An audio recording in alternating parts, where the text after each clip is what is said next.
Is your dyslexic kid refusing to go to school? What does that mean, and what can you do about it? Got me diagnosed when I was in third grade, and it was the most relieving day of my life because I finally had like kind of a place to hang my hat and say, see, I told you I'm not lazy, definitely not stupid.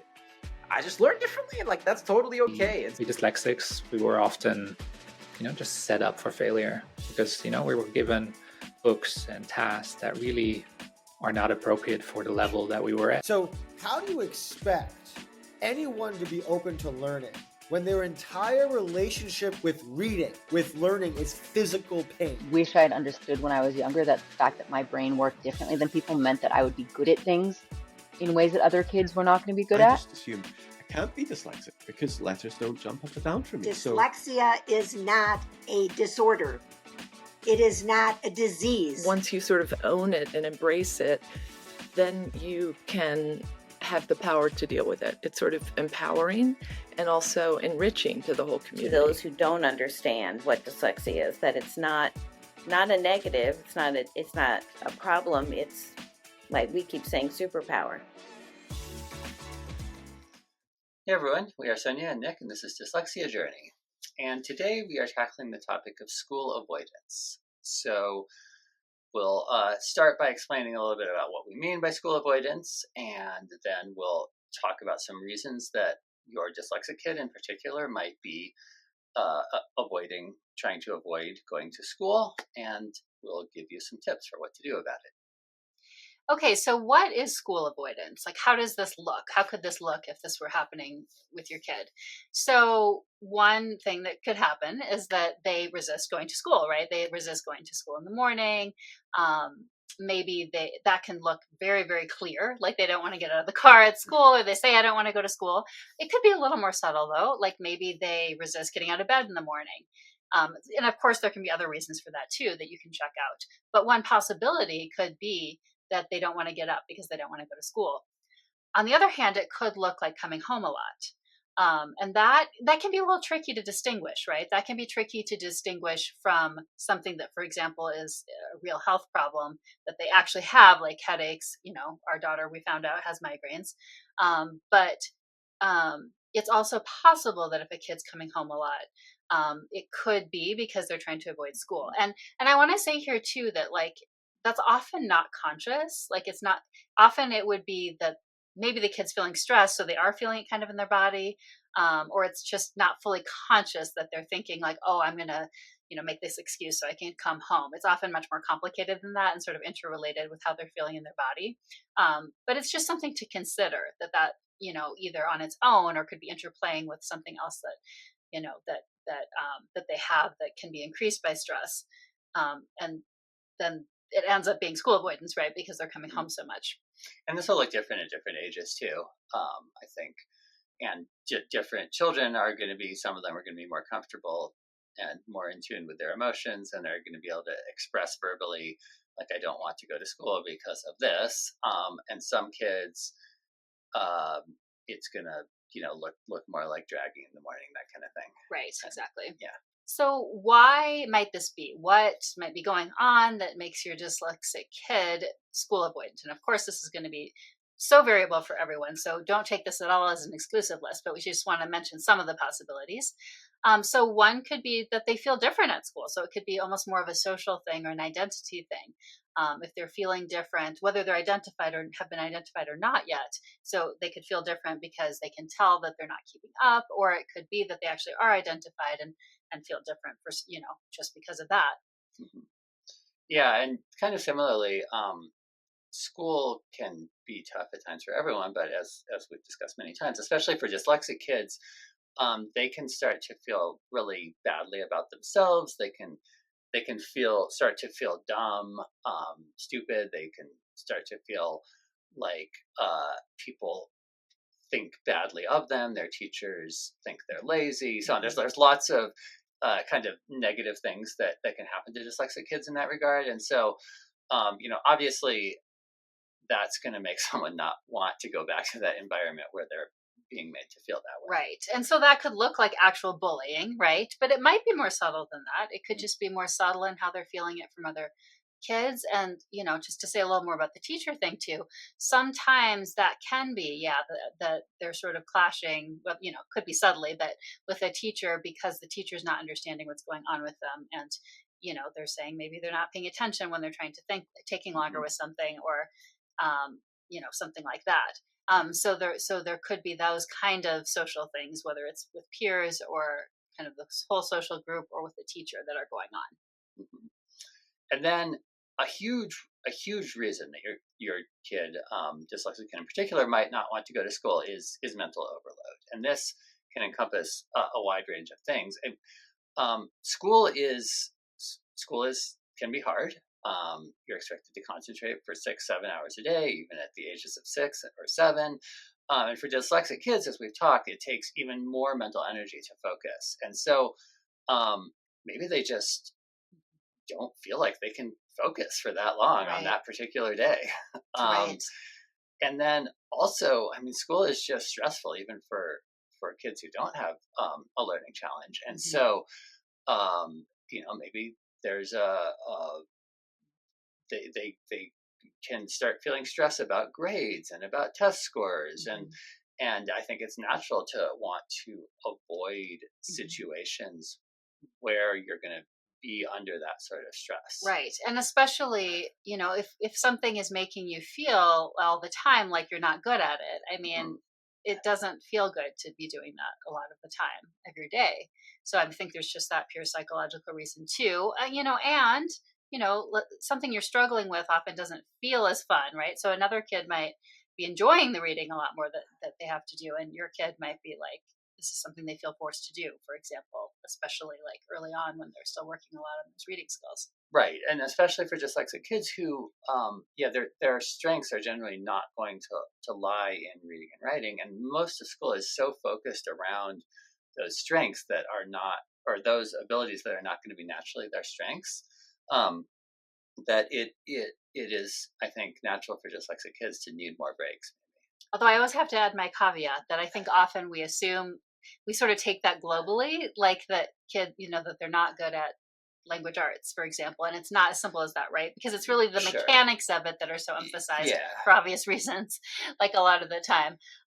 But sometimes they do have, that ability, if they're able to access it and then produce it in a different, with accommodations or whatever it needs to happen to, be great with storytelling or even organizing, potentially every kid's going to be different. So just know that they can be potentially good at it. But even for a kid who that might be true for, often in those early years, and when the mechanics are extra focused or they haven't figured out what works for them yet for accommodations, it might still be really hard, and they would want to avoid it. So yeah. Yeah, that's an important point to always remember. And then maybe the last thing I'll say about why your dyslexic kid might be school avoidant is that there are lots of reasons that have nothing to do with dyslexia. Maybe they're having a hard time socially at that particular time. Maybe they're starting to get sick. There's just so many reasons. Right. So it's worth considering those too, that there might be something else going on. Yeah. Okay, so what are some tips for what to do when you see school avoidance happening in your kid? So really important to listen to their feelings. And this, again, might not be direct, right? It might not be as direct as, they know they're upset about a certain thing, right? But I think it's sort of, we mean this more like in an acceptance kind of way. So however that's presenting in words or behavior of your kid, if you, and this can be hard, right? Because it's like, we want to jump to the solution already. We want to jump to like, I don't want this to be happening already. So can we stay in the moment with the kid and sort of be accepting them where they're at, whether that means actually listening to feelings that are coming out or upsets about school without, immediately trying to say, oh, but it can be better immediately this way or something like that. That can be really important. Yeah. And try not to, like Sonia said, I just want to emphasize this, try not to jump in immediately with a fix, because it could be that what they are expressing their feelings about and getting upset about might be just one tiny piece of the real problem. And so if they, if your elementary school kid, if your 10-year-old before school is suddenly having a tantrum about the fact that they don't like what the hot lunch in school is going to be that day, just suggesting that they bring a sandwich instead is probably not going to fix the underlying problem. Right, right, right. And I think all of this goes towards the next tip, which is to make sure that you and your home are a safe space, right? So that means what we just talked about in terms of allowing their feelings and, listening to them and trying to be present with where they're at. But it also means not jumping in, like, let's say, and saying, oh, well, the teacher just meant this, or, feeling like you have, let's say it was something that happened with the teacher, like not feeling like you have to immediately. I think sometimes we have this idea that we have to do that with kids to teach them about like social give and take and all that. And like, that can be part of what we teach them. But right in the moment when something's happening, it's better to be the safe space. So it's like we're on their side. That wouldn't mean, of course, that you wouldn't later. That doesn't have anything to do with the fact that later you're going to help them. Let's say it is an issue with the teacher, come to some agreement with the teacher. You still would do that. But being the safe space for them, and that ultimately they just have this feeling and know that you're on their side is really important. Okay, so our next point is related to children kind of embracing their power, and I think school unfortunately has a way of making children feel powerless in a lot of ways. And so your dyslexic child in particular, expressing the desire to not go to school on any a particular day might be a way of trying to express some small amount of power in a system in which they feel mostly powerless. Mm-hmm. And that can be tricky to help them with, but there's ways you can try. There's some ways you can try. Right. And so it's important, I think, to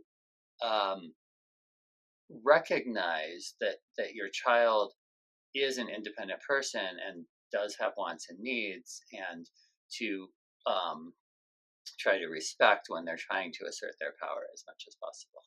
Right. And so we'll get into a little more like, tackling, are they actually going to go to school or not, for example, in the morning in a later tip, but keeping in mind that giving them some amount of control over things, will be helpful. So, what kind of decision could they make in any given situation where you can feel like you can give them some power could be helpful also in the moment.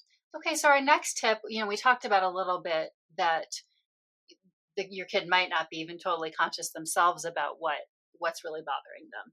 But so it could be important to try to talk through their day with them, try to see if you can pinpoint whether they're able to access it, or you just are sort of talking through what is school like in general for you, or trying to like understand better.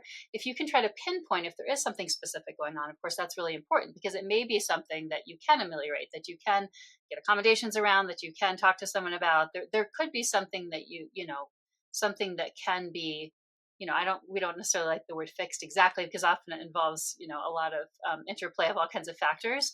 So it's not like this quick fix kind of thing, but there could be something that can be made better for them. Mm-hmm. Yeah, and maybe it's a very specific thing. Like there's one person who's bullying them in some way.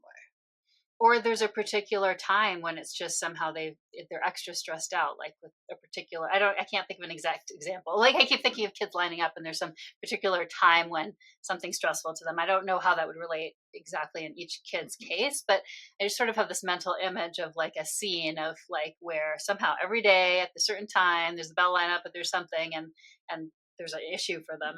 And that is something teachers are used to dealing with kids, like pretty easily, like that if they understand that, they don't always see it, right? Because they're dealing with so many different kids they're watching, they might not have noticed that there's something that's particularly stressful. So anyway, there can be all kinds of ways this looks, but why not like try to see like if you can see what are sort of the issues, or is there something specific? Maybe it is broader, but then you sort of know the flavor of it for your particular kid, because it's in understanding that gives a lot of power towards what you can do to make it better. Yeah. And to kind of dig into that a little bit further into how you could sort of understand what's happening at school, if this is becoming persistent or chronic, the school avoidance, then you should probably talk to their teachers. So if they're in primary school, they're likely to have maybe just one main teacher, so it'd be pretty easy to chat with them and just say, hey, like what is my child like at school? Like, because they seem unhappy about school at home, like what's going on. And if your school allows it, maybe you could even come observe if they're young enough that wouldn't embarrass them. But it's just asking a teacher to notice that or say what they've noticed already, can be helpful, because there may be something, again, if the kid doesn't have access to what's going on consciously, with their teacher's attention then focused on it, they might actually be able to see what's going on. Right. So that can be a really good way to go. Yeah. Plus it just, keeps that relationship going with the teacher and the school, that there is something going on, so they understand too. All right. So we're going to get a little bit into now some tips around, whether they're actually going to go to school or not, like how to deal with that. So we do think it's important that sometimes a kid can take a mental health day, like at whatever age. I know people get nervous about this because they feel like, oh, well, then it's just going to become this habit and they're going to do it all the time. But I think starting with the idea that ever this can happen, if they're especially stressed out, it's like you take the day and then, you're trying to sort of regroup and figure things out that are going on. That can be important to do. Yeah. And this goes back to really our earlier points about really listening to your child and respecting their autonomy and giving them some semblance of their own power. Right. And you can just know that, making a decision for a given day, you're going with your intuition and gut is not the same thing as saying, that's going to be how it is every day now. And they're going to always make that decision and you're not going to work on whatever's going on. That's totally different. Right. So don't think of it that way. You can also compromise. So if your child in the morning is resisting going to school, you can have a discussion and say, okay, well, what would help you go to school today? Maybe could we go a little bit late? Could we go an hour or two late? Would that help you? Or let's say there's something that you've discovered is the problem time. Like let's say there's a particular recess time when there's a kid they don't like who bullies them or something like that. You could consider, temporarily taking them out during that time while you're figuring out what to do about what's going on. Right. Yeah. And of course, I want to acknowledge that this is going to be stressful for you as a parent, because most likely you have work that you need to get to or that you need to be doing. And so you don't want to take your whole morning dealing with your child who's refusing to go to school. Yeah. So I want to acknowledge that this is hard for us as caregivers. Yeah. Yeah. So it's something to think about ahead of time. Is there any support network you could call in, for example? Like, let's say you need to get to work. Is there someone, a friend who could, who could take the kid to school? Is there some way that could happen, given your particular circumstances, which can be challenging, of course, but it's important. And so finally, we think of this as a last resort, but it really can happen. In fact, we, as you may have remember from other episodes, we did at one point pull our daughter out of school. And, it was after a while of things going on and we were trying to figure out what was going on, but our gut was that she was so resistant at that point and that we didn't see like a way that could just be fixed, that we, did try homeschooling her for a while and pulled her out because of that. Yeah. So it's worth considering that like as a possibility and sort of having the, just realizing that you can be potentially flexible around, okay, this might have to look completely different from how it looks now. Whether that means eventually a different school, whether it means homeschooling, whether it means just a temporary pullout, and then you've found some other resources, whatever that looks like. But we really always encourage trusting your gut as a parent when things are going on, because it's also true that sometimes the school resistance, if it goes on and on, it just sort of gets more deeply and deeply ingrained. And sometimes having a shift where something's different and very, very different, completely different, can reset the kid eventually, though it often takes a little bit of time. Yeah, and I guess if it's reached that point, don't expect things to resolve immediately.